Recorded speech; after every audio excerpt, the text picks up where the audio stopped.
My next guest serves up brunch favorites at his indigenous-owned Tacoma restaurant. Tibbitts at Fern Hill features scratch-made dishes with native Alaskan-inspired flavors, and it's also earned Best Brunch recognition by Yelp multiple times. Please welcome back to New Day chef, Sean Tibbitts. Hello. Thanks for having me. Grateful. Thank you for being here. Brunch is on the menu today. So excited. This is one of my favorite things to go out with the girlfriends for. What are we making? Today we're going to be making my infamous bread pudding French toast, which I've had for going on 9 years now. And Erica Taste Test, a real influencer, tagged me in a reel, so kind of went locally viral. So I'm like, you know what? I'm making that. Absolutely. What makes this, you think, so iconic? Well, for me, I mean, I looked at what I was going to do for French toast when I first opened my restaurant. I was like, you know what? I'm going to do bread pudding style.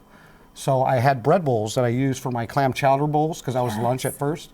And I was like, you know, I'm going to go to brunch. So I core the top of my bread bowls out, still to this day, and that's what I use for my bread pudding French toast. Oh, okay. How do we get started? Okay, so first, when you make the bread pudding French toast, you want to use a dense piece, something that's thick. The thinner pieces are fine, but these really work out because they're dense. So for me, I just cut them.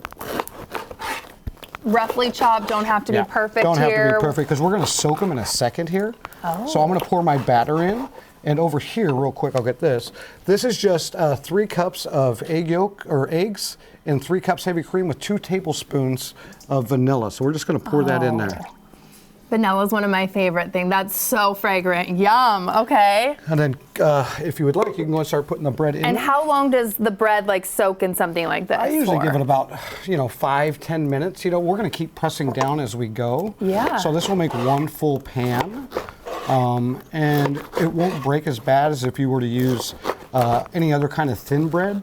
That's why I use the thick pieces. Particular with the bread you're using. Exactly. And what's the vibe at Tibbitts at Fern Hill for someone that hasn't been there yet? I don't know what I've created.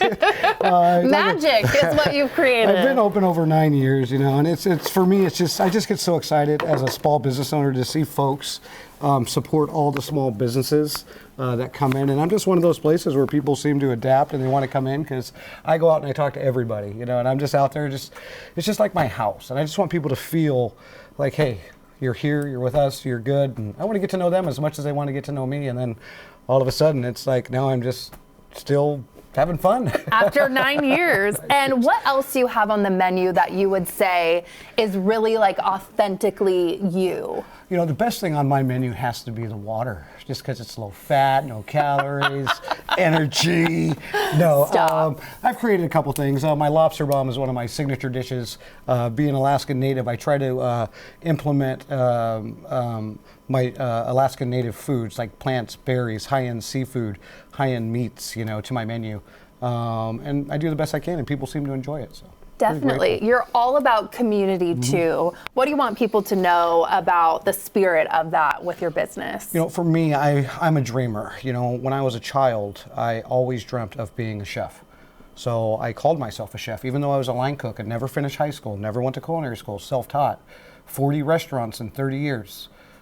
People call me chef now, and I'm like, I'm just Sean. But for me, community is about somebody else's dream now. Is supporting them. I'll just give a shout out real fast to my boy Mac at the Melon Seed. He's going through a rough time right now. He needs some help to stay open and going. But other than that, though, I do huge community feeds because that's what it's about.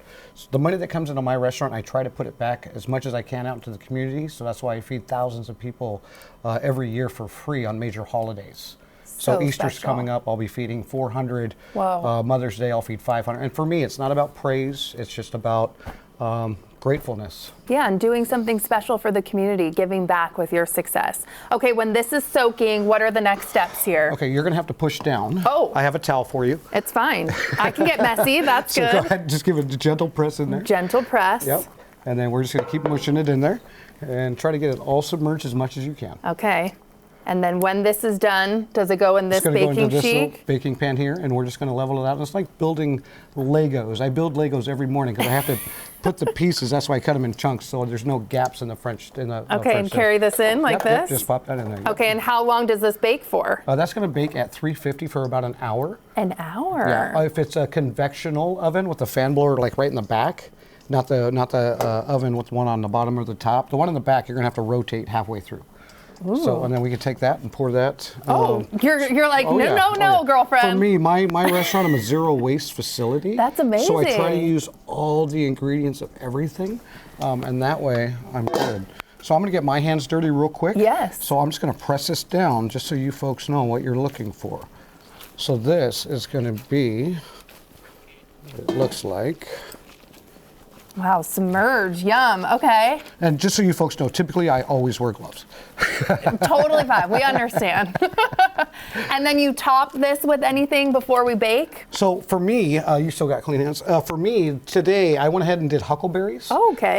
They are a native berry to Alaska. They are grown here.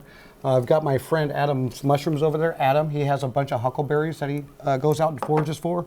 He also does mushrooms.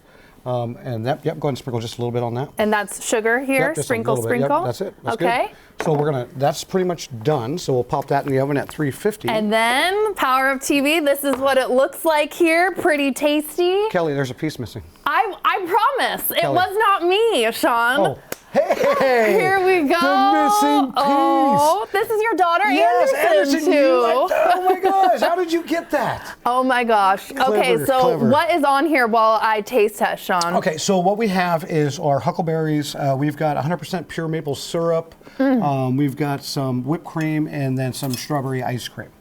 And then that's one of my dishes. This is one of my spring French toast that goes all season. I'll be changing that again in summer.